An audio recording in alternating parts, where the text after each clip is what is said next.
So I did a short course as part of a master's degree in Islamic studies in Shia Islam, and of course since then I've read a great deal more. But it was the beginning, and I decided then that I would dedicate my academic career, for what it's worth, to the study not of the whole of Shia, of course, but of a particular historical.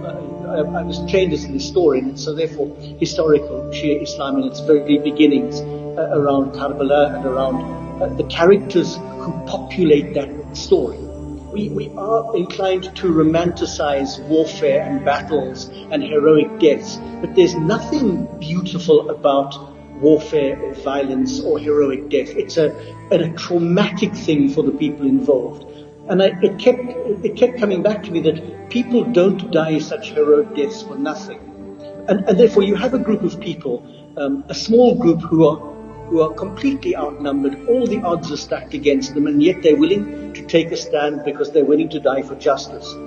So that Hussein can't be contained in one particular religious family or in one particular religious moment. He is primarily a human being who lived heroically the virtues of a human being. And I think that appeals to all kinds of people, believers and non-believers alike. Well, again, of course, there is that history, and it's a controversial history of the months of Fatima's life after the death of her father, when she stood up against a number of very powerful men.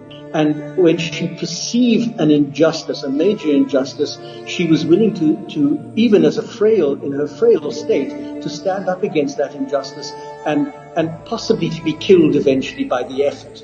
And I suspect that her young sons, both of them, but in Hussein in this particular event, would have imbibed something of the spirit both of their father and of their mother. And I suspect you could say that Hussein had the courage of his mother, and it would not in any way diminish his virtue or his courage.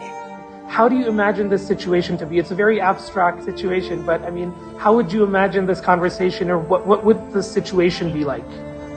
Well, I have to admit firstly, confess that I would much rather talk to Al-Abbas than Al-Hussein, because Al-Abbas for me was or is the model of complete selflessness, a man who would give up his life in order to get water for some women and children. So I would probably, if I was sitting in front of Al-Hussein, ask him, could I speak also to your brother? But I would ask Al-Hussein how he thinks we should live now.